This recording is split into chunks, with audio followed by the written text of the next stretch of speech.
guys, it's Kanan. It's Jessie. And we're the Geeky Saying Couple, and welcome to our RWBY Volume 8, Chapter 1 analysis video, the first one of the new RWBY season. Let's see if we remember how to do these. So we're going to be doing it a little bit different this time. Last year we had like the whole entire screenshot up and you didn't see us, you just heard us. This year we're going to do it a more traditional way, where you can actually see us. You have to see my ugly ass face and Jess's pretty face. But, so now, we have to, make sure we're not picking our noses or anything, because they can see us. I'm just kidding. I'm not kidding for her. Anyway. So, we've digested what happened today in the chapter. A lot more news going on, We said in our reaction that it was in 7 day. Well, BioWare decides to finally confirm the Mass Effect Trilogy remaster, and it's like, what is going on? I've been bouncing back and forth between RWBY stuff and Mass Effect stuff. RWBY stuff, watching live streams from Mass Effect. And we've had dinner. We've eaten since the reaction to kind of let stuff digest. Think about what we're going to talk about. And so, like I said, get down, pop filter. It's got a mind of its own. So what we're going to do is we are going to just go scene by scene of the scenes that we want to talk about most. And, of course, the biggest thing is we finally got some Cinder backstory here. Now, we all knew she was based off Cinderella. Come on, her name's Cinder, which has two plays. Cinder and, of course, the cinders from a fire. So we get this scene, and this is how the episode starts, with her cleaning a floor, and this is very Cinderella. Like, it's almost like Where's the Mice are going to come out and say, Cinderella, Cinderella. But, of course, Cinder is a Cinderella that didn't get the happy ending. And we're starting to think maybe this is why she's so power hungry. Is because she's the Cinderella, and as she said in Volume 7, I refuse to starve. So, the long-awaited Cinder backstory, I think we're going to get more of it as well. This is just a glimpse, pretty much. And we're also wondering, since we're finally getting the backstory, is this the end of Cinder this volume? I think, I know I've said things in the past videos, but just like, so it's a flag for me. Yeah. Not every backstory. The intro as well, which we'll get to when we get to the intro. Not every backstory is the sign of a death flag. Yeah. But this specifically. Well, we're also going based off that it has been said that Volume 8 is the last volume Jessica Nigri is signed on to. Now, has she signed a new contract, to go on? We don't know. I've not seen anything said, so. I haven't either. And I heard about just that whole. I do follow her, so I haven't seen anything. Yeah, and I heard the whole Jessica Nigri thing, it was either during Volume 6 or after Volume 6. I can't remember which one. So anyway, we see here that it's pretty much, I'm guessing either Cinder is remembering, or she's also nervous about going to see Salem, because she is like a cat almost, just scratching it. Yeah, scratching at this seat, because her and Neo have commandeered an airship. Now, Neo does not look thrilled about this. I think is Neo a villain? Not really. She's more of an antagonist. She always has been, though she does kind of have a rotten side, because she did try to stab Yang in Volume 2. But I don't think Neo is evil. She's more of a criminal. Anti-hero. Yeah, well, I don't know if she's shown yet to be an anti-hero yet, but she's a criminal. So she's not like Salem and Cinder. She's not evil. At least I don't think so. She gives off the vibes, not because the two-colored hair, but like Harley. That's why I thought anti-hero, because she's not evil, but she's not good either. That's kind of where that falls. Yeah. And as we see, they are flying into the storm. You can see the whale grim right there.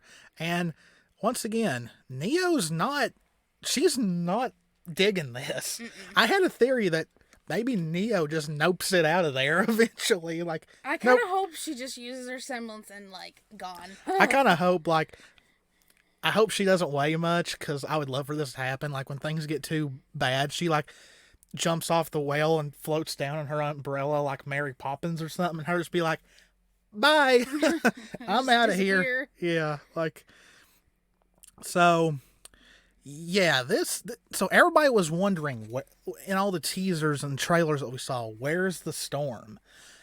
It's still there. It's just not, like, over Mantle and Atlas. It's like it's staying where the Whale Grim is. It's kind of like a station. Focused around it. Yeah, it's like a stationary storm.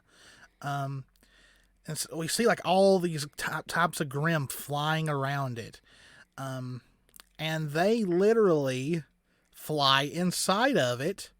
And there is a ship bay in this whale, in this Grim. So this whale is not only a Grim, it's like a whole entire fortress. It's like home base. Yes, yes. This is like, I wonder what the rooms are like.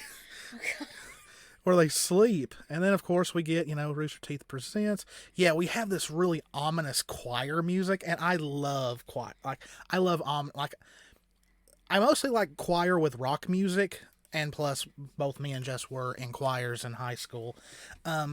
Choir singing is just, it adds a little bit of atmosphere to this, and this right here, this was some of the most creepiest choir music I've ever heard.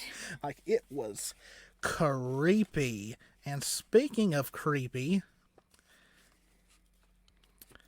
Neo's reaction to seeing Salem. She's like, oh, what have I gotten myself into? This whole nope. Yeah, nope. It's just escalating at this point. Yeah. So we see Salem, as we saw her in the trailer, sitting on her throne, and I was right, it was inside the Whale Grim, so yay me. And it's just this whole creepy, like, Neo still is like, no, what have I gotten myself into? So we've seen Cinder interact with Salem before, but this is like the first time we've really seen her like bow down in a way. And literally? Yeah, literally, because she literally gets down on one knee and calls Salem her queen. Okay, I really think this is Cinder putting on a kiss-up act. Because Cinder has her own agenda. But she knows that she can easily get taken out by her. Because, well, that's why I had theorized before because she's part Grim now. Yeah. So, she's screwed. Like, yeah, she's... That's where I keep going back with that. It's another reason why I feel, because she's part Grim. So, Salem can just completely end her. Yeah. So, here, Salem once again stating that she did choose Cinder as the vessel for the maidens, and we still don't know exactly why. Because for the longest time, we all just thought that Cinder just craved power, and that's what she wanted. But now we know for a fact that that's what Salem tasked her with doing. And it's just wild. Like, how could a single body contain all that power, though? Because the maidens are powerful. So it makes me wonder, like, what's the end game there, Now, right here when she said, I put my trust in you, I was like, oh, is she gonna bring up the fact that Cinder's kind of been... took off? Yeah, kind of went AWOL in a way, but she doesn't. It's almost like maybe Salem knew right off the bat that Cinder was never fully gonna betray her, maybe, or maybe Cinder's just doing a good job of hiding it. But she pretty much says, I wouldn't expect you to be gone that long without bringing her something. Yeah, returning empty-handed. And boom. Cinder hands her the Relic of Knowledge. So the relic is now in Cinder's possession. But something interesting here happens. Cinder takes the credit for taking the relic when that was all Neo. Neo succeeded while Cinder failed in getting the maiden power. So it's kind of like she's taking credit for being successful even though technically she failed. And this goes back to the discussion we had when we saw that Neo had the relic, and the look of hurt and betrayal that because Roman praised her regardless, and for everything that she did that was good, even if it was a little thing, it was always praised, and she just never took got it and that, walked away. And Cinder's further pushing that it was her that took it. Neo just is there. Yeah, that's how she's treating her. Yeah, and of course Tyrion shows up. Where the heck did they pick Tyrion up from? Anyway, and remember he ran off. Well, yeah, I know, but like, how did he get up to this freaking whale? Did he ride a grim? For all we know. Yeah, that'd be something wild to see. But they pretty much go back to the same dynamic that we have seen, like in volumes 4, and some of 5, I believe, where the villains really don't get along.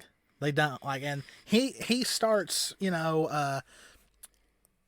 trying to, get under Cinder's skin. That's also another thing with the villain. None of the villains getting along. That's a crack in their side that not a lot of people have really picked up on. Yeah.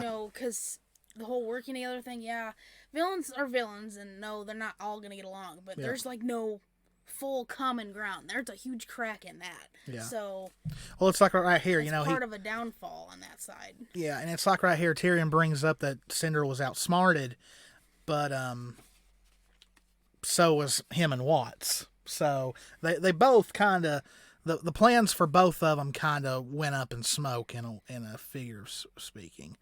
Then she brings up the fact that Watts never made it back because Watts is still in jail, and Tyrion says that Watts was a necessary sacrifice. So, what is Watts' future?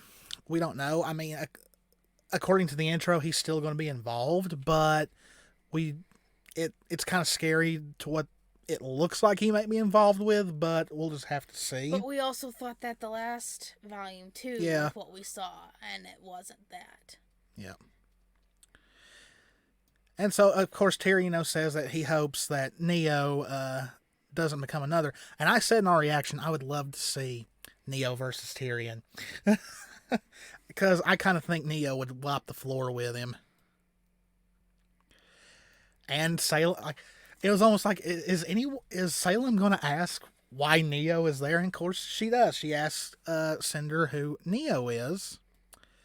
And she says that Neo has some very useful abilities, which she does. She's got one of the most useful semblances in the show.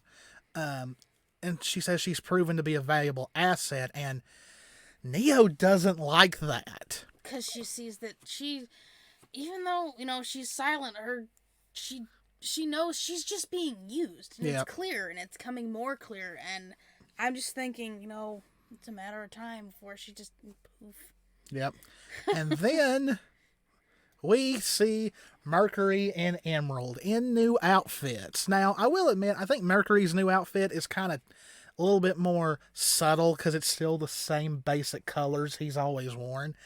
Emerald's, however...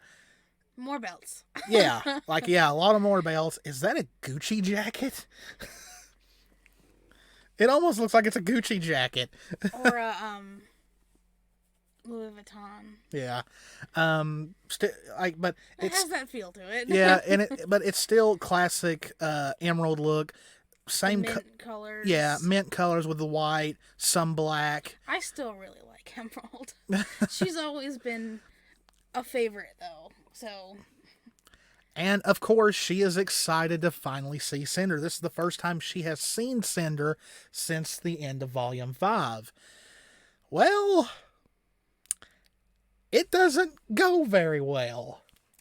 She starts running to Cinder, and Cinder tells her to be quiet. And, of course, there's Hazel as well. Hazel has changed, wow. I don't know what to think about Hazel's new look. The way it looks, how it's in this frame anyway, it just looks like a piece of fabric up and thrown up over his shoulders. It looks like it's made out of a cardboard box. I was going to say that too. It's just, but this might just be how this scene looks. It is. It's just, that is kind of, it looks like it's not a very in detail picture. No, it does look like a box. It's like, Emerald is a little bit more detailed here than we can see a bit more detail in Emerald's outfit because she's so close to the camera, besides Hazel and Mercury. But this is driving more and more so. Like, when is Emerald going to realize that Cinder does not care about her? Yeah, and I've been saying this for how long now? Oh, for a while. This was the first thing I noticed, the way that she's treated, and that's why I picked up on that with Neo not liking things. But like, I really, really want to see Emerald leave. I think at first though, like, what if It's Emerald? gonna take a while. I know, but what if Emerald becomes like jealous of Neo? Because Neo is Cinder's new little sidekick or whatever. Yeah, but also I'd love it. I'd love to see Emerald and Neo butt heads. But now the reality of things, she's starting to see that Cinder does not care, and she doesn't. So I just want to see that develop more. My end game for Emerald, and this is only if, like, say, Ruby really does get kidnapped, is that Emerald's going to turn, she's going to help Ruby escape, and Emerald's going to pay for her life for betraying Salem. Now, is that what's going to happen? Probably not.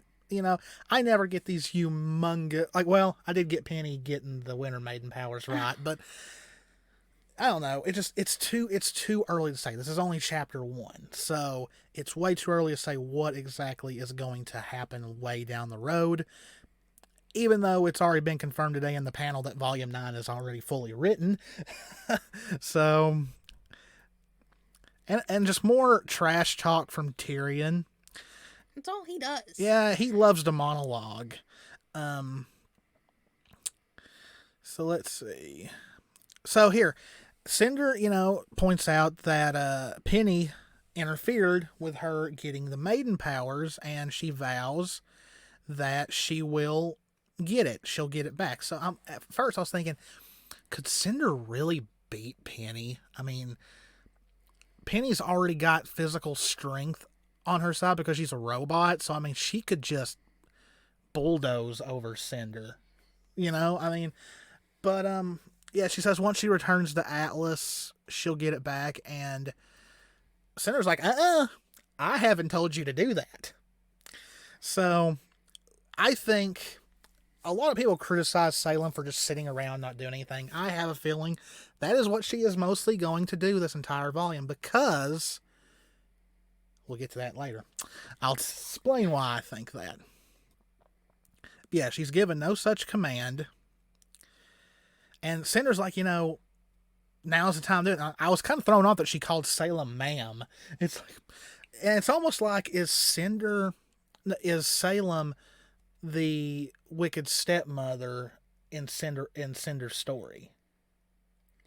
It's possible, and the fact also, it seems Cinder has this big mouth, pretty much, when she's not... Getting her way? Well, no, when she's away from Salem. Oh, yeah. Put her right there with Salem in front of her, and she's gonna bow down and do what she's told.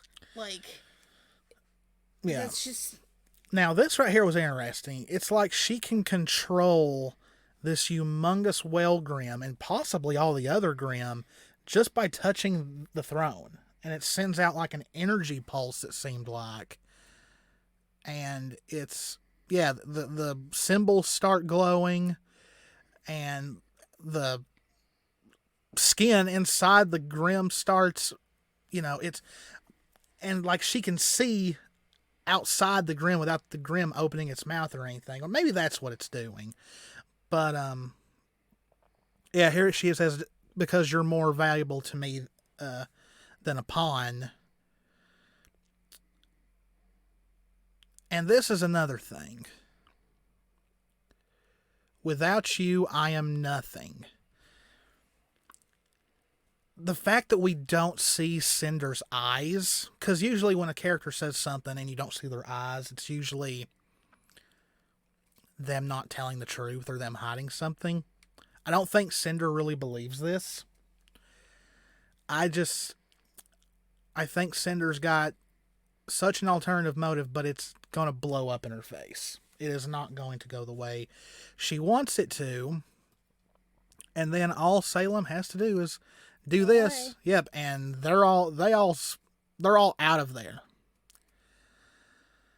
And then we've seen this clip before of her walking toward the camera. Okay, so when we first saw this in the trailer, we thought, is this like a hostel in a way? Like, it's just for refugees, pretty much. It's a lot of people that are, I guess outcasts. They referred to it as the slums. Yeah, pretty much. And there is Oscar. How did he get here? We don't know. But Actually, I didn't notice there's a fox faunus. Yep.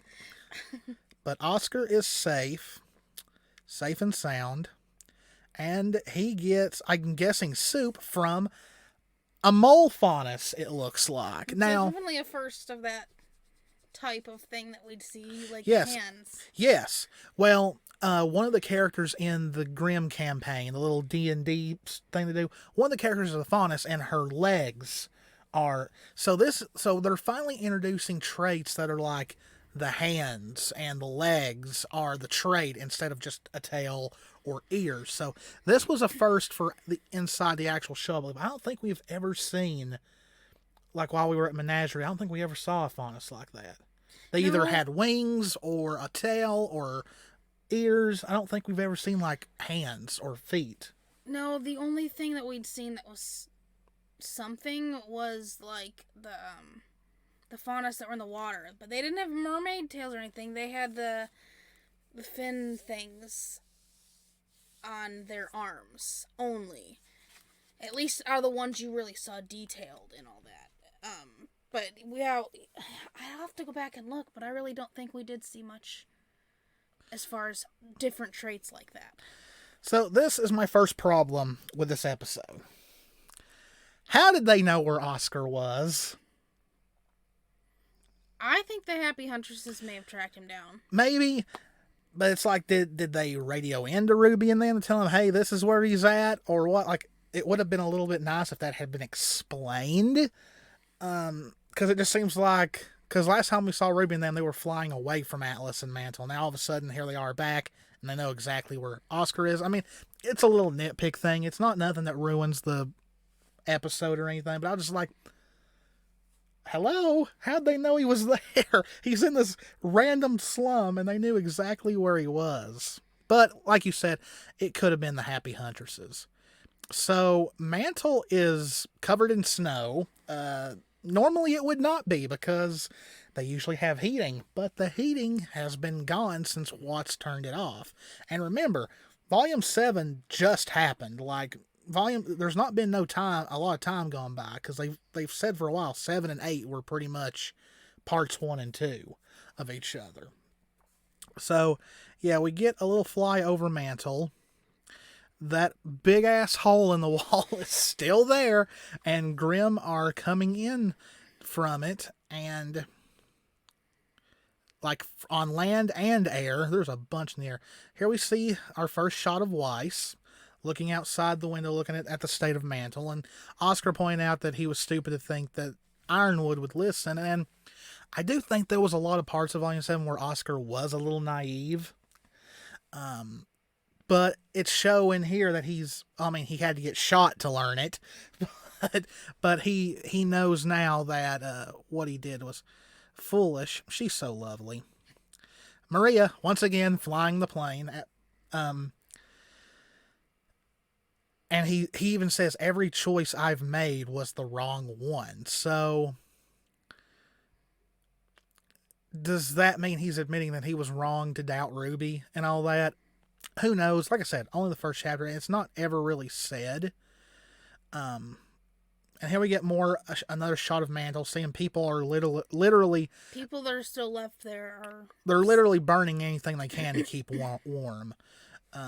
Which that's an awful thing to think, that all these people could potentially freeze to death if nothing's done. Now this, the moment Ruby said that, I'm like, oh...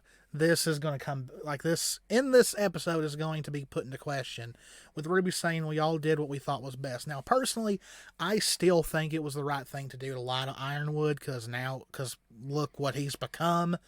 Because Could some things have went better? Yeah, but it's mostly the villains that caused things to get, like, if Salem had never decided to show herself, I don't think Ironwood would have went downhill as fast as he did. They probably could have gotten more accomplished before he did. Yeah. So the villains have definitely had a hand in this. Like, I hate to say it, but this has Volume 3 written all over it, with the villains manipulating things to go the way they want. Because right now, things are going the way they want things to go. And then, of course, one of the Happy Huntresses, I believe her name's Joanna, something like that. We see her, and she flags them over. So I was excited about this. Team RWBY with the Happy Huntresses. So, and I was like, where's their, like, you know, base of operations? Where's their hideout going to be? I thought maybe a cave somewhere or something like that. Well, if you look at this, I mean, even if Mantle wasn't covered in snow, this doesn't look like somewhere a hideout would be. This just looks like an old building. Like, it's... But for some reason, and of course, Ironwood still has his little bots around, and this one gets shot down, thankfully. Okay, so we are inside what I'm guessing is either one of the Happy Huntresses hideouts or the main one. So we hear that May is talking to Fiona on I guess a transmitter or something. So there's the lovely May. Everyone walks in. Now, a few have already been... I thought it was... A few have already been asking about the picture of these two women here, and that it looks like a couple. There's some theories going around. Maybe this is a couple of the Happy Huntresses we've not seen yet. I've seen some theories that this may be a sister to Robin or something, and her wife. And maybe that's what'll cause Crow and Robin to bond, because sister problems. I believe it was Calaxon. I saw say that on Twitter. But there's the wanted posters, which they the official RWBY Twitter posted as a promotional art. I don't think we fully get to. I think we do fully. Oh, it's on the screen there. Also, look at Blake and Yang sitting over here together. They're looking all happy, talking about something, but Nora is not sitting with Ren. Which, I mean, the end last, volume... Yeah, they're not in a good way. They didn't exactly... There was the tension and wedge built there at the end of the last one because of everything that happened. So, since this is just continuing right on... Now, this was the first little kind of funny but also cute moment. Is... Oscar was scared to death. Oh no! Oscar was scared that Nora was going to tackle him, because that's what she's done every single time she's seen him almost. Like especially when he disappeared. In Volume 6, she done it like twice. She just up and flew in that one, and he's just kind of went preparing for it this time. But no, this time she softly hugs him, and it kind of shows how emotionally strained they all probably are. Like, they were all legit worried about Oscar. Another thing with the strain that we'll get to for Nora. Mm-hmm. The emotions are stretched so far right now, it's going to cause problems. Mm-hmm. I just thought this was a good shot of White. They definitely have tweaked Weiss's hair. You can see it's not as what kind of stiff? Yeah, it doesn't look as stiff. It looks a little bit more natural. It doesn't look as, I don't want to say blocky, but like it kind of drove me nuts in Volume 7 that Weiss's hair looked a little like it was made out of plastic in a way. Yeah, the braid looks more, because I mean, anyone that has braided hair or been close up to braids, yeah, you have the rounded edges for each braid twist, but it usually is not supposed to stand out as much. This is more natural for a braid of long hair. Also, here you can see the characters are not so pasty faced like they were in Volume 7. Yeah. Now, I always said that was because they're in Atlas, it's covered in snow, and even in real life, if you're surrounded by snow, you do look more pale.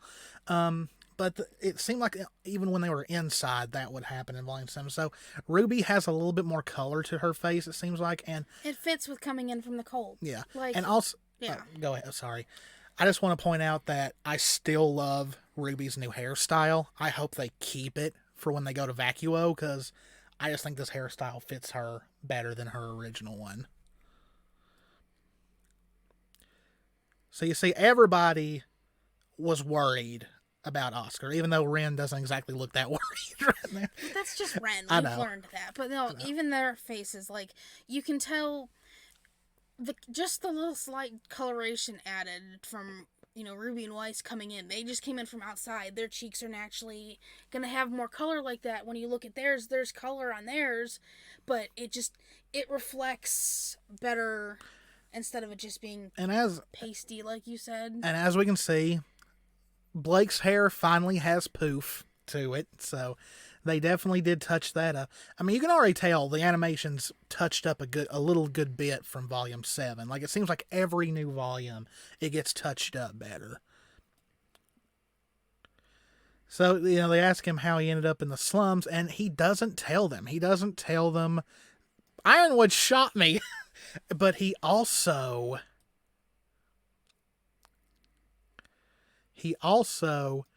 does not tell them that Ozpin is back.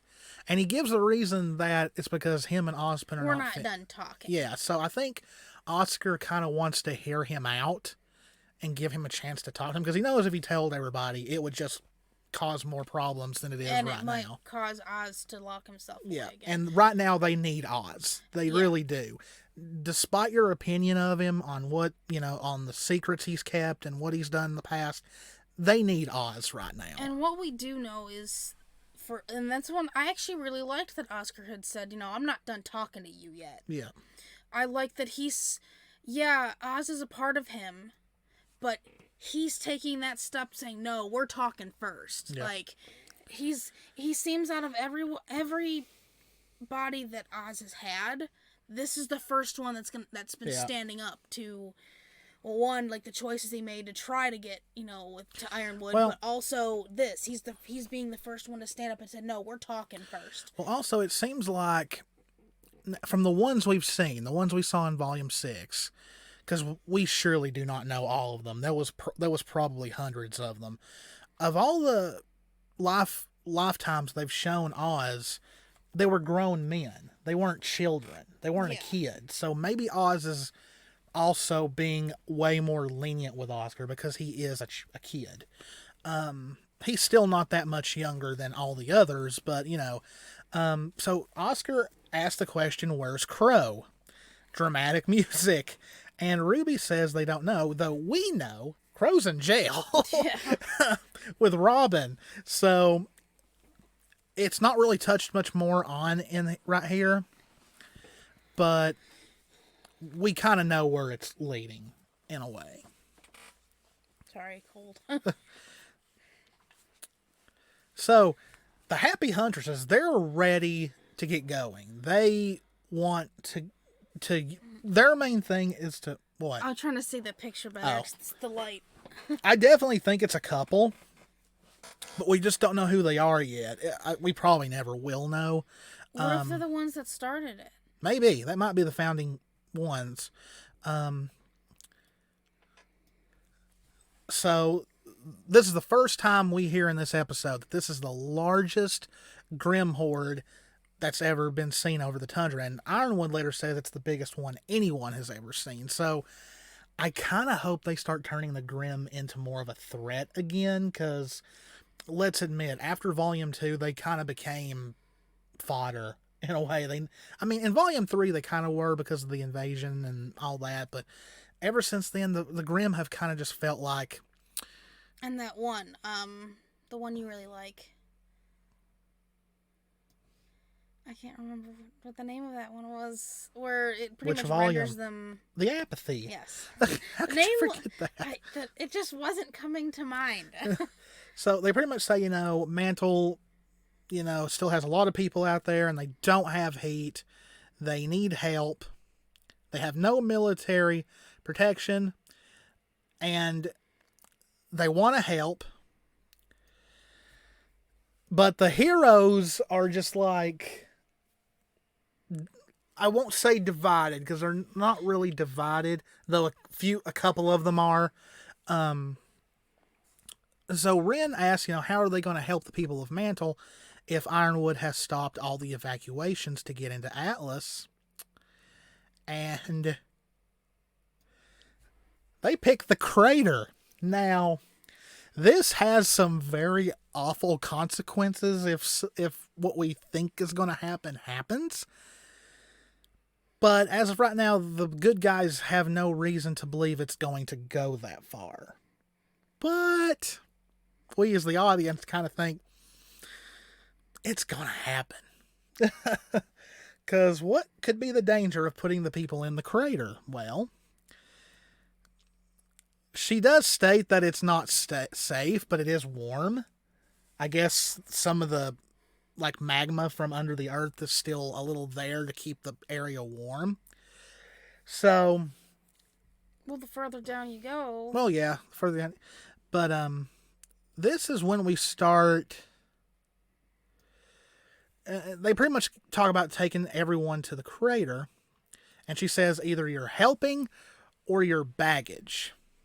Because Weiss makes a joke about them not ever sleeping again. Because if you remember back to Volume 7, they've not slept in a good while. It's been a while since they've had time to rest. So, tensions are a little high. So, first one to speak up is Yang. Yang is on the side of helping Mantle. Where's... Okay, I have got to point this out. Everybody was so scared of this clip. Turns out it was nothing. It has to do with evacuations and Mantle, and I had said that. Yeah. So, as always, don't ever let the trailers fool you. Trailers are always filled with trailer tricks. So, we pretty much, this is pretty much not a flashback, but it's like a forward thing. It's showing what eventually happens. Yang definitely chooses to stay in Mantle. Ruby, on the other hand, wants to do what's going to help everyone.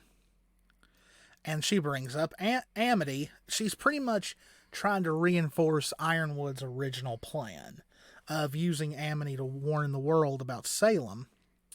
Because in Volume 7, when Robin and Ironwood made the announcement, it was only to Mantle and Atlas. So the rest of the world still doesn't know. I want to know the significance of showing this. The people, they just, they had to up and leave. They ran. So. I didn't know if it was that or if they had gotten attacked by Grimm while trying to leave. So here's where things start to get a little... It's Blake agrees with Ruby, which... She believes, the Happy Huntresses are doing the evacuation. They should worry about getting Amity up. And Yang doesn't agree. Because Amity, as she says, is still under construction. So this is where things start to get a little tense. And so, of course, Ruby asks Pietro... what would they need to launch Amity? Now, I believe he said it's pretty much decent enough to launch, but... It can't launch on its own. Yes, it can't launch on its own. And that is because you need clearance from Ironwood, pretty much, from his terminal or to launch it. That he can log into. Yes. Which they've not said that yet, but yeah, so at first we're like, Ruby says, Ruby, there's no way Ironwood's going to let us do that.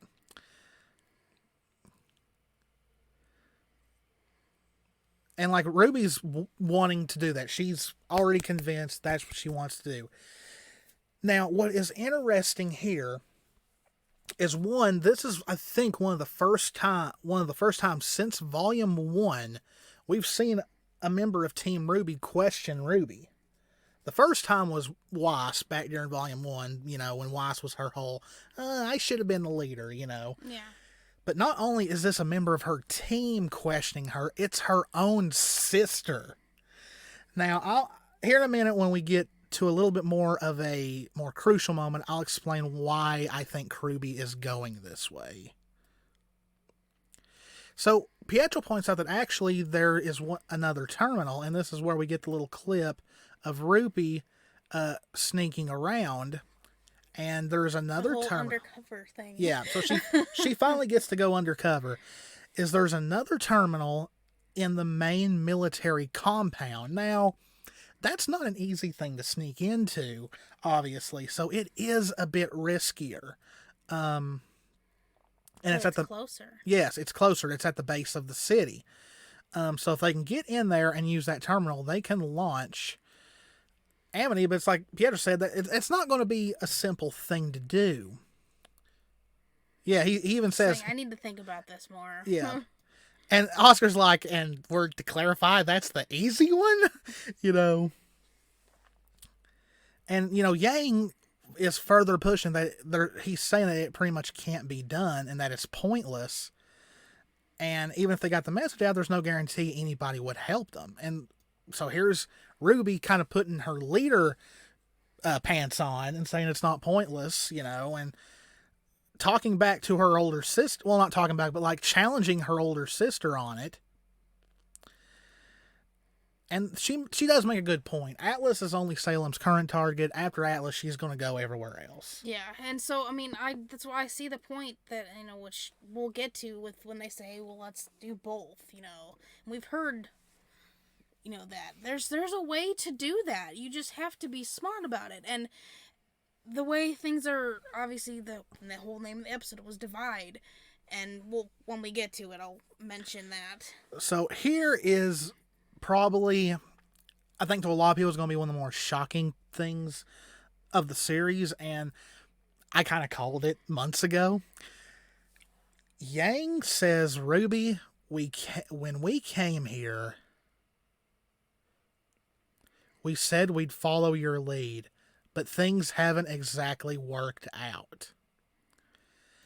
And RWBY is like, definitely crushed that her older sister, her family, her own flesh and blood, is questioning her leadership. Now, months ago during a panel, Barbara said that Yang's story this volume would be suspicion, I believe. I think she said suspicion. And that Yang would start to realize, like it would push that even if you deeply care about somebody, sometimes you will not always agree with them. Now, of course, I don't know if that's word for word what she said, but it was the basic plot. It was basic points. And a lot of people jumped to Blake. Now, I knew for a fact, it just common sense told me it wasn't Blake, because they just went through all of volume 7 showing how well Blake and Yang work together and understand each other. I was like, I think it's RWBY. Lo and behold, I was right. Now, why are RWBY doing this? It's part of growing up. That's one of the major themes of this series is growing up. I have a brother and a sister. She has a sister. What happens when you get older? Change. You grow apart. You grow up. Like, there's no other way to say that. And the thing is Yang's not saying she doesn't, you know, that nothing's gone right at all as her, you know, with her being leader. She's questioning. She's questioning main things of the current situation. Yeah. Like, no matter what, they're following RWBY. Things aren't going like they want them to now. Like, it wasn't working out. And, like, this is going to further be like, oh, Yang doesn't care about RWBY. Yang still loves RWBY. She's still her sister, but you're not always going to agree with your sibling, whether it's a younger sibling or an older sibling. This is basic sisters who grew up together, but they're growing up. They're becoming their own individuals. They're thinking for themselves. And I think it's kind of shocking that they chose to do it this volume, but maybe that's one of the reasons why this is going to be a more intense volume. Now, will this last the whole entire volume? No, I don't think so. It will. And I mean, to further push the fact that, you know, people, oh well, she doesn't care about her. Okay, I don't agree with some of the things my own sister does, but I still love her. Like, it's never going to change that fact. Like, that's something you can relate to. That's something real. Like, yeah. And everyone's shocked. Sorry, I got Nora in mid reaction, but Weiss is shocked. Like, look, like Weiss is like, oh my gosh, Yang is questioning Ruby? Like, because they've wow. not really seen that. No. Yang's finally just... No, we've never, like, the only closest we've came was the end of Volume 3. But that was mostly because Yang was, you know, she had just lost her arm.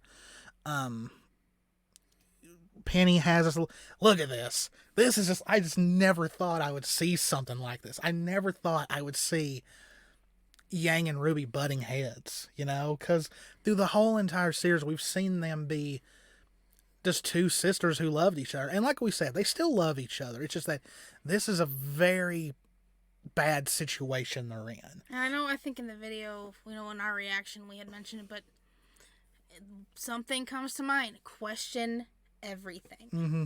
Yeah. And like, just that really shows, you know, she's...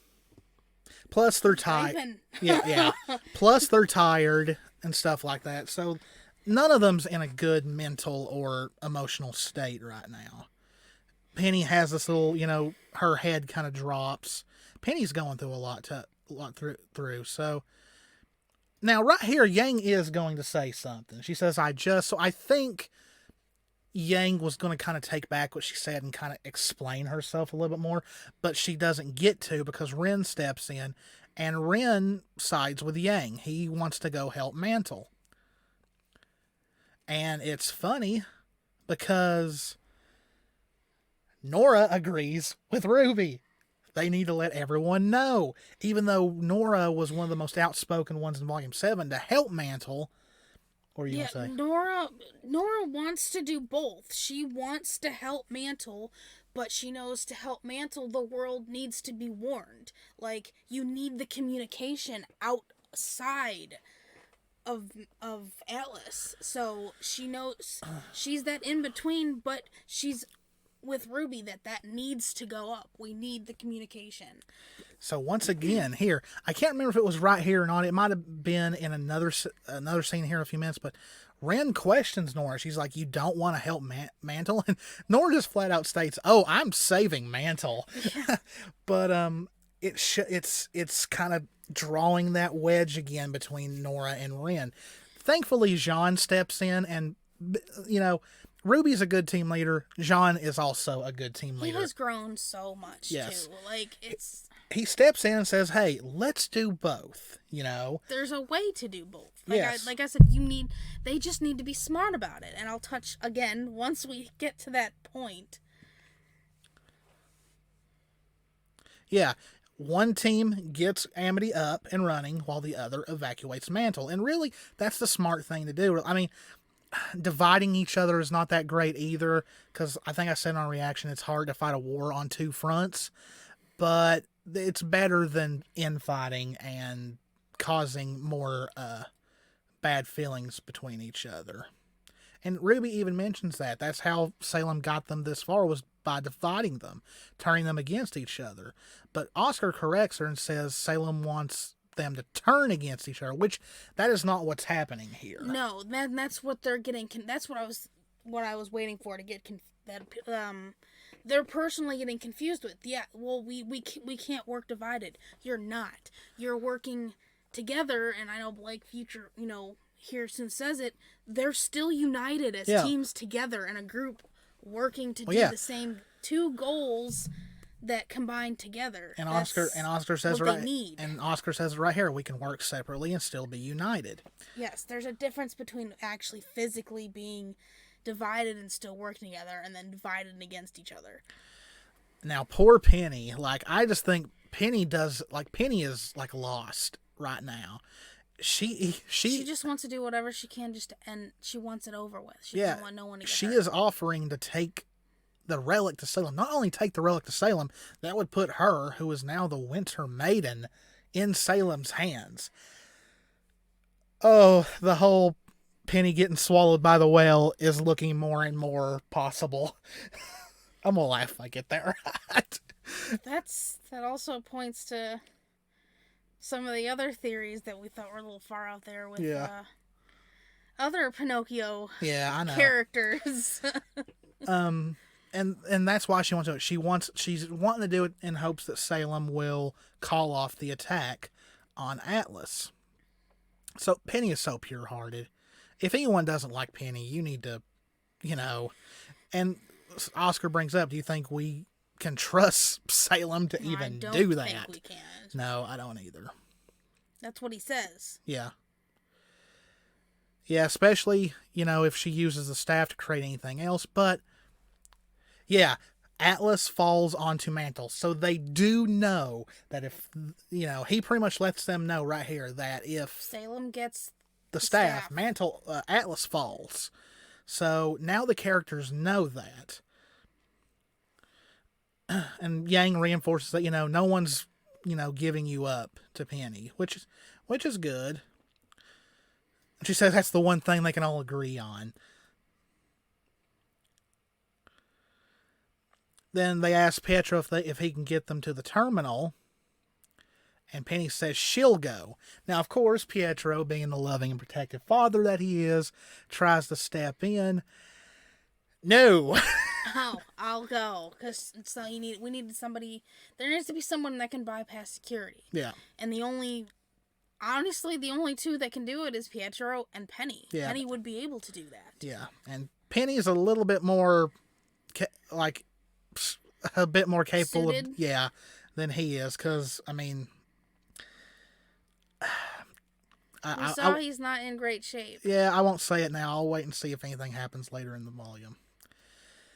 Okay, so I have said in the past, I love Moody Yang. I really do. I've always liked Yang. Yang's my favorite character, but in the early volumes, there was some times where, well, not really in volume 2 and 3, but volume 1, I didn't want Yang to be one-dimensional.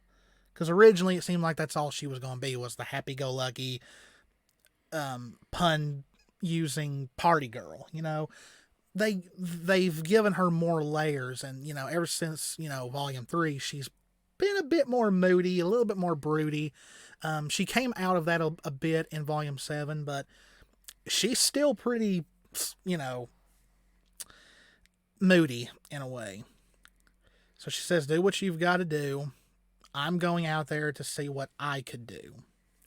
So this isn't really a bad thing because Yang just wants to help people. Yeah. That's her main thing. That's what she's wanting to do. And she's kind of seeing as trying to get Amity up as just a good way to get themselves caught, I think. We'll see. Now, after this, RWBY decides to only focus on Blake's reaction. Bumblebee moment, damn pop filter, number 1 for volume 8. Because you see it, her poor little ears go down. I don't think Bumblebee is in trouble this volume. This is not what I get from this. What I get from this is that she is just concerned with how Yang is handling this. Now, will Yang later say, yeah, that was stupid, I should have done this? More than likely. Because that's just Yang. Yeah, that's just Yang. Yang will always be hot-headed, and I think that's what's getting the best of her here is her hot-headedness. But I just thought it was very telling that RWBY made sure to focus on Blake's reaction to Yang wanting to stay in Mantle. Now, like I said, this could be her worried about how Yang is taking this, and it could also be that she's just generally worried for Yang's safety. I think that's also another huge thing because, going off and doing that, Blake doesn't, she doesn't want everybody to be divided and fighting like that. She also doesn't want, that's also... Well, she loves Yang. Yes, so, but her partner as well. There's multiple reasons for this. And they just recently got back together, so it's like... They just reunited and they just got close again, and it's just like, now there's gonna be a separation here again. And though I don't think... It's not so much like... It's not the same. I don't know how to just put that in words. Well, a lot of people are panicking that they're going to be separated the whole entire volume. I don't think so. I think they all will get back together again at some point this volume, because, to tell you the truth, I really believe the scenes that we've seen, like in teasers and trailers, I think we've only seen like the first three chapters of this whole volume, so we don't know what's going to happen after that. Now, I promised I would do this on Twitter if it happened, so I've got to rant a little bit here. For the first time, I am a little disappointed in RWBY. I think this was a major missed opportunity because they said there were going to be more character interactions this volume, which it's just chapter 1. You know, we've got a whole volume to go, and they could easily pacify this later, but if you're building up this romantic relationship, you kind of need to have them interact more. You kind of need to have them have a dialogue with each other. So I think having them split up and like Yang literally not saying a word to Blake is, it's kind of not good romantic writing. I wasn't expecting a kiss or anything. The people who were expecting them to kiss when they split up was hoping for a little bit too much, but you know, a be careful, you know, stay safe.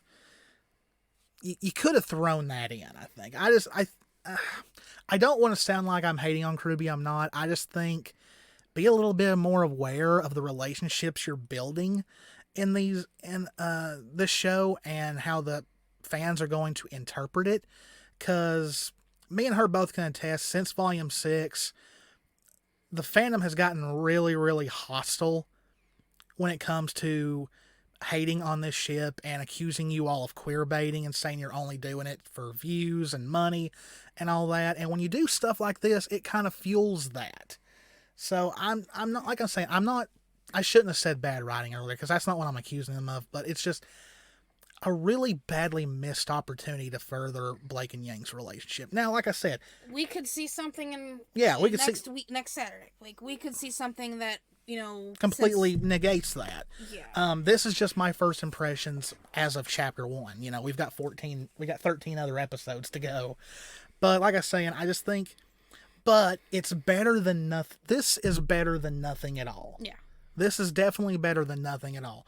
Blake having this reaction, like I said, I think it's her being concerned how Yang is feeling, and I think she's also worried about Yang staying in Mantle. Because if they go up to Atlas and something bad happens and something happens to the staff, Atlas could fall. And Yang's down there. Yes, so that's what I think this is for. She's just concerned for Yang altogether. Moving on, I've stayed on that way too long. Now, here's when Pietro tosses Yang some keys, and thanks to the teasers, we all know what those keys are for. We're going to be getting some hover bikes later. And Pietro says, go by the pharmacy, which was his doctor's office, pretty much. And he said he was developing some new stuff for them before all this happened. Now, here we see that, of course, Jean decided to go with them. And I think the biggest reason why Jean went is because there's no point in having both team leaders on the same team. So yeah. Him being one of the team leaders, he went with the other group. Oh, now here is and I think Oscar went because he probably felt like he would be more of use in Mantle than up in Atlas. Yeah. Plus, after his little interaction with Ironwood, I don't think he wants to go back to Atlas right now. Yeah, I don't think he wants to see Ironwood right now. But so Ren, saying, Nora. Yeah, what about Mantle? And she says she's going with RWBY. But also, once again, Yang's with the guys. All the other girls are together. It's like guys' night and girls' night. I think I'm saving Mantle. I love that. I loved how confident she sounded. It's just so Nora, but I kind of think this reaction of Ren's is kind of just his overall reaction to Nora not deciding to come with him, maybe. I'm not sure. So we've got both ships separated. We actually just talked about this a little bit before we started recording. Yeah. Which we've got more to talk about it once we get to the intro and all that. But like, you've got Ren with Yang and Nora with Blake. Could Nora say something to Blake? Could this damn pop filter? could Weiss talk to Blake? Could we have a reverse of the Volume 5 talk? I don't know if Ren will say anything to Yang about Nora or Blake or anything, but... Because we know he has a hard time with explaining his feelings, and he's actually straight out said that. Yeah. But, I mean, the look is definitely different than what we saw last volume with Ren. Like, you can kind of see he's a little more... His eyes are showing a little more emotion than he had previously. Like, he's slowly growing, he's slowly learning, which is another thing, like, we had talked about, and we'll touch even more when we talk about the intro, but that's something that Renora needed. Like, yeah, everything went, we finally got what we were waiting for with their kiss and everything, but there was still... Things have went downhill since that kiss. Yes, but there's also that...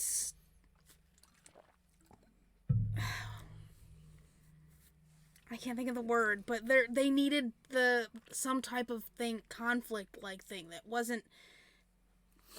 Because nothing's perfect. So, it's just... I don't know how to explain that. Yeah, you're kind of... You've went around the bend and went right back around at this point. I can't think of the words, like... But anyway, Blake reaffirms that they are still one team. They're still united. Now, once again, the reason for the reason for why who is with who. Like I said, Yang just simply wanted to take care of Mantle. Ren wanted to take care of Mantle. Jean went just because there's no point in him and Ruby both being on the same team because they're both the team leader. But he knows he could also accomplish more down there with the skills he has now. And also, because of his semblance and all, and his ability to heal and all that. Oscar went because, like we said, he probably just feels like he would be more needed in Mantle than up in Atlas. Plus, he probably doesn't want to risk seeing Ironwood again. Now, this group, Penny's going because Penny will be able to get them access through the terminal. Weiss would also be way more helpful in Atlas than she would be in Mantle. Nora just straight up wants to go to Atlas and do it that way. Same with Ruby. Blake's iffy. Aaron said Blake's story this volume is balance. So I don't think she's necessarily taking a side. Plus, her stealth abilities would come more in handy in Atlas than it will be down in Mantle. Plus, hey, we got some more Blake and Ruby interaction breadcrumbs that we get every single volume.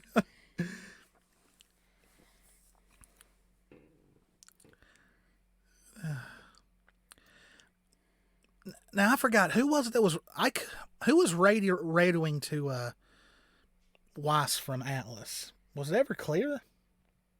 No, she said I have an idea about that. Yeah, and it got cut off because somebody's phone, like a scroll started ringing, and everyone looked at their scrolls. Yep, and it's Penny's. It was Penny's. Like that's why at first I was like, "What?" And I realized they were all checking their phones, kind of like when you're a group of friends and one phone rings, everyone looks. And it's Ironwood. Now, I think Ironwood starts doing a little bit of guilt manipulation here. He's trying to. Yeah. Trying to get Penny to turn herself in to bring herself back. Atlas needs you. Yeah. And Ruby's like, nuh-uh. Nope. Until you change about your mind about Mantle, she ain't going nowhere. And he's still going, you're still worried about Mantle. Yeah, saying Ren that's doomed, and whatever happens, is on Ruby. Boy, Ruby just needs to have like a just big breakdown at this point, or maybe it was toward Penny. No, I'm pretty sure it was towards Ruby because Ruby's, still worried about Mantle and all that, and it's not following what he wants, not following exactly what he wants to happen. And then we get this very, very lovely nuts and bolts hug. I do really kind of like nuts and bolts, so I was happy with this. It's such a cute and very soft hug. I love that Ruby's got her eyes closed for most of it. And probably one of the most, they already shocked us in chapter 1. Anyway, I knew exactly what this was. The Aesops, what's left of them anyway.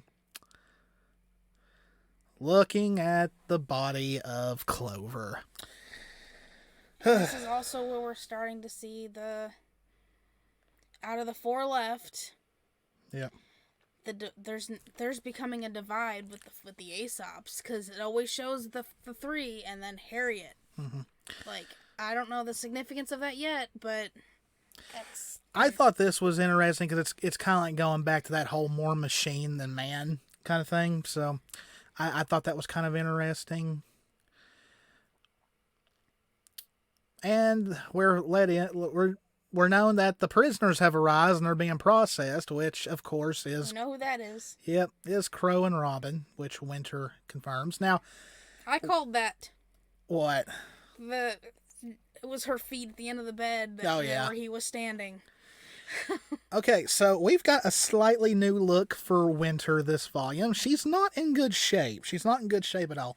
Her hair is now in a loose ponytail, which I love. Yeah, I think it looks great. And she's got this whole sleeve-like thing. I'm guessing that's kind of like... I'm guessing it's supposed to work like a cast or something, but she can still use her arm. Or I don't know. It's really cool looking. I dig it. But the arm that's more really truly hurt is the one that they're still looking at. Yeah, and she's not in good shape. She tries to move her arm that's not bandaged, and she can't do it because of the pain. Yeah, see, she's not in good shape. But I just really, really like... I don't know what this thing is, but it is cool. It reminds me of something from Mass Effect, in a way. It does, and that's fitting for today. Someone at Rooster Teeth must have known today was in 7 days, so they were like, hey, let's do it like this. Let's give her some... little bit of N7 inspired looking armor.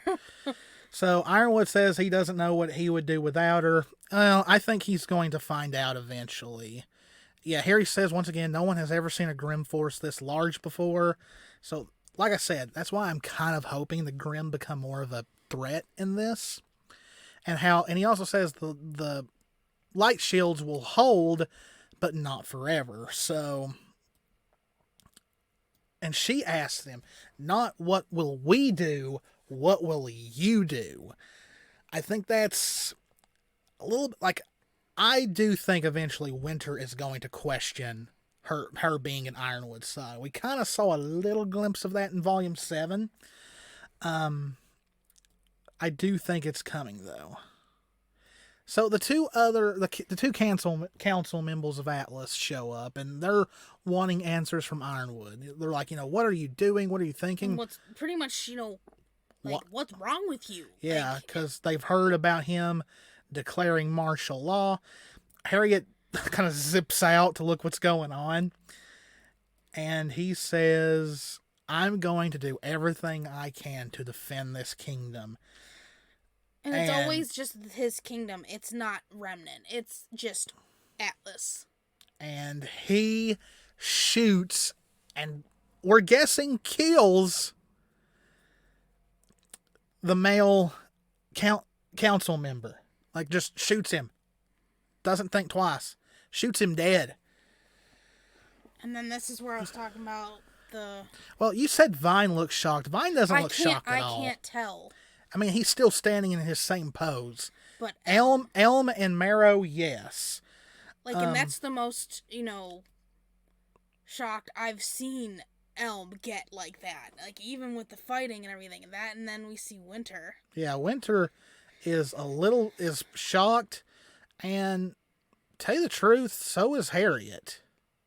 Yeah, at first, when we saw Harriet when they were in the room, we just saw the four of them, and she had that pissed off face. Well, that suddenly is now changing. Yeah. So this is where I don't think the Aesops or Winter are going to completely stay on his side anymore. He's coming more and more unhinged. We have to get there, though. I think it's not going to happen right away. At least, I don't think all the members at once. It's slowly starting from one end to the other. Marrow was the first. Yeah. So here we pretty much get what was the end of the trailer. So hey, we already knew how Chapter 1 ended. Pretty much, Salem confirming she doesn't know how to use the relics. That blows me away that she has no idea how to use these things. She just wants them. Yeah. She says she has questions, but she needs the one to show her how. She has the Grim smell it to get the scent, because who had the lamp the most? Oscar did. So the scent is going to be on Oscar the most, and then says, bring him to me. And I guess that means she knows Oscar is Ozpin. I don't know. It's going to be very interesting if Oscar does indeed get napped and they meet. I know this is out there. Because we've never seen Ozpin and Salem, besides the flashback in Chapter 6, in the same room. Yeah, but I mean, this is out there, and I don't know why I didn't really bring it up in the theories, because probably just we didn't have enough to go off of. But what if? Yeah, we can already tell, that it's pretty much going after Oscar. Mm-hmm. But what if, because Ruby had the lamp too? Well, what if instead it goes the other direction and Ruby's the one kidnapped? What if that was a thing? I know it's very out there, but what if that's still a thing? I mean, I still think Ruby will get napped at some point, but I don't know. The teasers in the trailer kind of confirm that it is that Oscar does, in fact, because of Yang's eyes. But who knows? Who knows? That's what I'm saying. Like, I actually just thought of that. Like, what if it really goes the other direction and it really is Ruby that gets taken? I guess we'll find out soon enough. I'm sure we'll find out in either chapter 2 or 3. Yang would still be just as shocked. Yep. So, the intro starts. I think we're getting a glimpse into the future here because, look, Mantle is all fine, and then it's all hell broke loose. I think this is a glimpse. Wizard of Oz. Yeah. Well, yeah, it does. But this is... That's what those look like. But this is definitely... Where are the big gorilla flying Grim? We have still not seen them yet. Isn't that them in the air? No, like we've got... No, some of these are ones with... legs.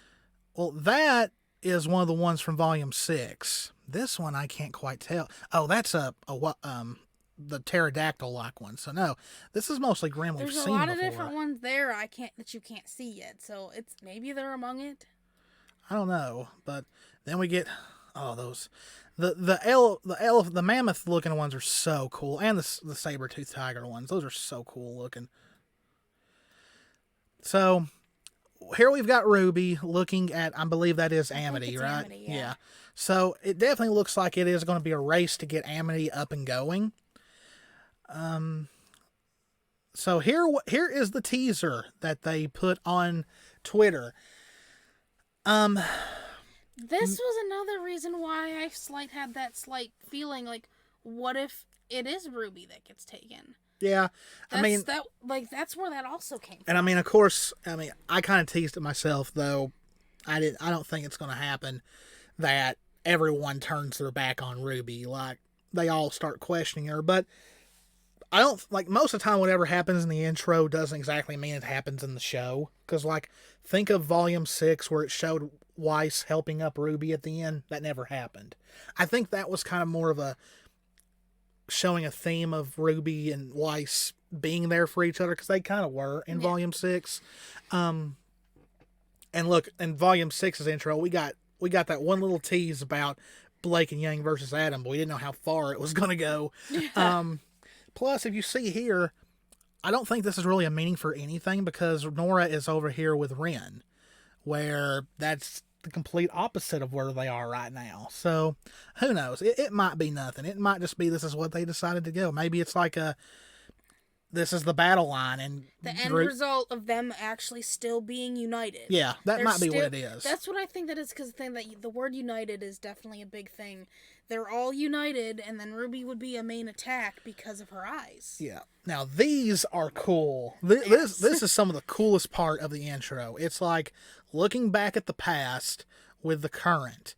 You've got Ruby, as of now, Volume 8, back to Ruby. This looks like the scene from, I believe, the beginning of... the trailers. No, well, in the trailer, it was snow-covered. This looks more like, I think, the beginning of Volume 3, when she was talking to... Summer, but it was also a tribute to Monty. But it's still Volume 1 through 3 Ruby, and then we got Weiss with Volume 1 through 3 Weiss in the middle of her. That's a really good picture of Weiss. Then we've got Blake with now that is definitely, you might be right, because that one Weiss looked trailers. Yeah, because this is definitely from the Black trailer. Character shorts. Yeah. No, this is the Black trailer. Where, the Volume 8 Blake, hair cut down, out of the shadows. The fluff on the ears. Yep. And There's so, why. Yeah, well, that might be the only why you get. But now this is strange to me because of course we got volume 1 through 3 Yang. She still had her regular arm, but Yang is smiling and all that. So maybe she won't be that way the whole entire volume. I'm kind of hoping that smiley There's Yang something does. that brings that out. Yeah. Then we've got Ironwood with Atlas, but as it fades away, Atlas starts to burn. Yeah. Whoo! So I think he's. The whole thing is he has a death flag too. yeah. So is this? I think this is Clover's hand. Because then we see Clover. He turns his hand over, and those look like the gloves. I don't know.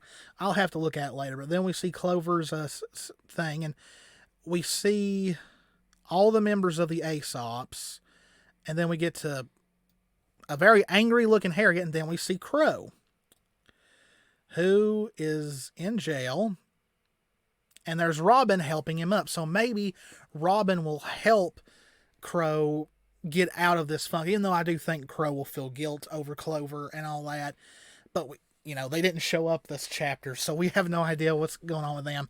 And it's funny, they even have prison bars come over them, and then we get to Oscar, who's acts like he's wrestling with his head, which of course Ozpin is in there, so don't know quite what this could foretell. Like, is Ozpin going to try and wrestle control from him or something like that? But then it gets even worse.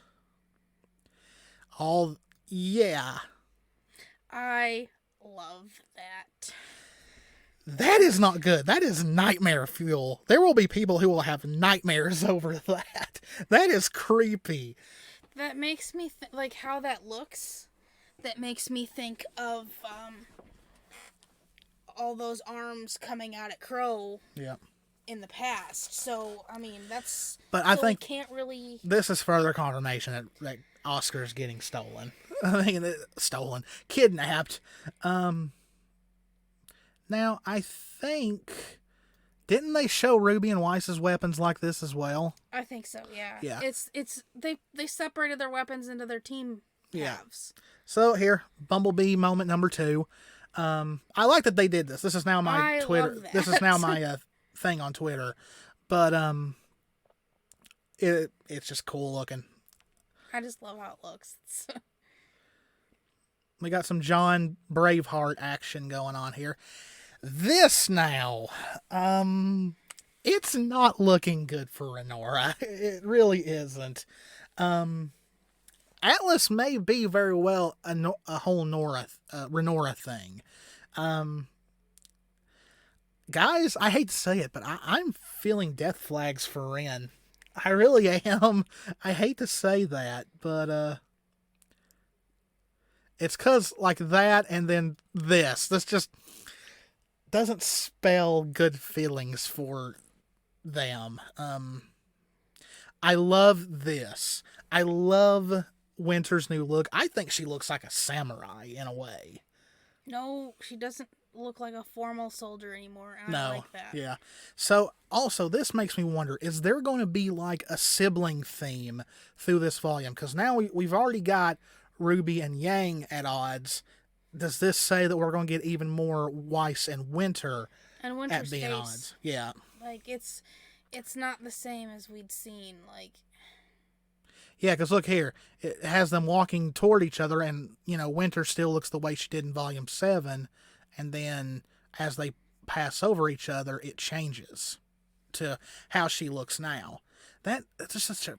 Like, people need to cosplay this Winter. That is a badass-looking look. Sure we'll see it. I love that. I love these Volume 7 and Volume 8. So we get a shot of Whitley and Willow, so I'm guessing they will show up sometime this volume. I mean, I don't know what exactly they'll be doing, but this... But at the end of the last volume, we learned that Whitley's not... He's the way he is because he's, I mean, yeah, he's a little ass, but we've learned from Willow that it's because that's just all he's got around him. He's not... So now, he doesn't really care for what his dad does. Now, earlier in the chapter, Salem made a point about, Cinder being more than a pawn. It's kind of interesting that they show her like on a chessboard with chess pieces. So that's pretty much a sign that we are going to war in a way, and that's really what chess is built around. So we get a shot of Watts, which is telling us that he will have a role. Who knows what exactly he's going to be doing? But what scares me is that on the very other side of him is Pietro, and then here is Penny, and I don't think I'm going to be able to catch it, but the glass behind her breaks. Well, it cracks. So it's like, what's that mean? Now, this right here, I'm not going to be able to catch all of it, but there is a pink flower petal that comes by Nora, and she fails to grab it, and it ends up in Ren's hand. So... Well, you kind of saw the crack there. Yeah. So, what does that mean? And so here we get, like, the groups. The two, Yang's the only one who's going to keep her hover bike, I'm guessing. And then it skips to the others. Like I said, I do not think they're going to stay separated for long. But also, I think if you notice in the intro, Yang and all them center around Ren, while all the girls center around Nora. So this may definitely be like a Renora-themed thing. Who knows? Might be looking too much into that. But it really does seem... I still think that the divide, it's something that they need to... Now, they need to grow. If they're going to grow past where they're at because of the conflicts going on and the difference in opinion, they need this to grow. Now, this worries me. This really worries me. Okay, so you've got Mantle and Atlas over here, Grim all over the place. You've got Amity Arena right here in the middle, and you've got Salem's Grim forces with her huge whale over here. And of course, you've got everyone here back together, but Penny flies over and faces them. And it's like... Well, now, Jess said something like maybe she's leading them. Like, she turned around and faced them like she's... But we can't really say the context of that, because, I mean... Oh, there's context in this intro. No, my point would be because it's an intro. Maybe, I just don't know. I just don't think it looks good. Now, you see, there's even this. Like, this right here tells me that things will be okay. There's conflict, but... They're still sisters. They still love each other. And they're still going to fight, even if they don't agree with how... And in the end, they'll be there for each other. So, I mean, it's not going to be as serious. Now, of course, we get a bunch of action scenes of them fighting. And then there's Cinder all of a sudden. And everyone is frozen in the background. And as Cinder walks over, hopefully I can catch it. She grabs her Grim arm and she's in pain, and like she goes up in flames, I believe. Yeah. So right here, I see flags. Yeah, several flags. This might be Cinder's last volume. That's not. For me, it doesn't look good. The huge sign of that though is the first thing we saw at the beginning of this volume. Yeah. Was a past shot of her, her past. So it's usually never good if that's the first thing you see. And then, of course, in the flames, we see all the villains.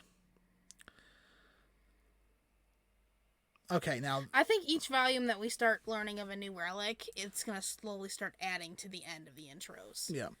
Okay, so people are talking about this shot right here. Now, I'm going to pick this apart. Some people are saying that Crescent Rose is tearing a wall between them. I don't think that. Like, there's people who think that these two groups... weapon's huge, come on. Yeah, but there's also people thinking these two groups are going to fight each other. Guys, this is not Captain America Civil War. It's not that deep. The only members of this group who are kind of at odds with each other right now are Ruby and Yang and Nora and Ren. That's it. All the others are on this even separated, we're united mentality. So, but here's an interesting thing. Look at Blake. She is standing mostly in the middle. Aaron said that Blake's story this volume is balance, meaning she is not going to take a side. even though, she sees Ruby as their leader, and even though her and Yang have a thing going, she's not just going to turn her back on Ruby, but she's also not going to betray Yang either. I think Blake will be who pulls everybody back together. Yeah, and also, because we also see that she doesn't like the huge conflict between everybody, because that's what makes a divide. But also, clearly she wants to do both. Yeah. She knows we can do both, and that's where she stands. She's not going to just take a side for that. We can do it all. We just have to think about it. Yeah. So once again, Nora's going to Alice because she definitely believes that's the best thing to do. That's the best thing to start with. Anyway. Yeah, and that's what Ruby also believes. Weiss is going because she would be more helpful up in Atlas than she would be in Mantle. Blake's stealth skills will also be an asset up there because it definitely screams like stealth mission. But also because she just didn't want... I think also because if she had went with Yang, it would have been 5 and 3, and I think Ruby just decided to pick an even number, maybe. But John went because, one, like you said, he would do better in Mantle. Plus, him and Ruby being on the same team like that, it's kind of overkill to have the two team leaders. Oscar went because, like we said, more comfortable in Mantle. Ren actually wanted to go to Mantle just like Yang. But in the end, they'll all come back together. I mean, especially when Oscar gets kidnapped. Yeah, and then that's what relates to that shot that we saw, the teaser with the Volume 8, with all of them together. So, yeah. And then here we have Team Ruby falling into a black pit, which is not good. That is not good symbolism for how the volume is going to go. I don't take it as hard because of what we've seen in past openings, but it's not good signs of. Know what this reminds me of? When you walk away, you won't hear me say please. Oh.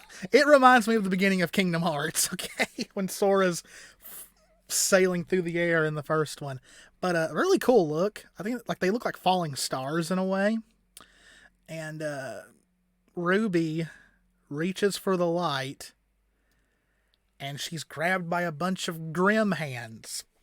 That's not just light. Oh no, it's the relic. Yeah, it's right. The relic. Yeah, so this isn't going to go well. This is not good sign. This is not. Now then, the intro got trippy after this. The words, I think never was the first one. Never ever. Or I forgot what it all said, but like it was like happily never ever after or something like that. Again, yeah. So it's not good. And then of course we've got a crescent rose in the ground with the moon back, and of course Monty's name. This was... I don't think there was anything after that, was there? Oh, the credits. Okay. So this was already a very emotionally draining chapter. Chapter 1, and we've got 13 more to go. I still think there will be there'll be moments to make you laugh, make you happy and all that, because 14 episodes of just pure darkness is not healthy, is not good. But like I said, this split isn't forever. It'll mostly last through the next 2 chapters. Then once Oscar gets kidnapped, then you'll probably see them all come back together at some point. Shipping news. Bumblebee's fine. Renora's in trouble. As of right now.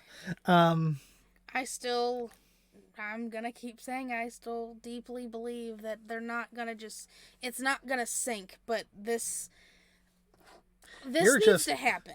You're just blindly optimistic when it comes to stuff. No, it's just the feelings I have. Don't correct me. Don't correct me. Boop. Okay. Well, that was our RWBY Chapter 8.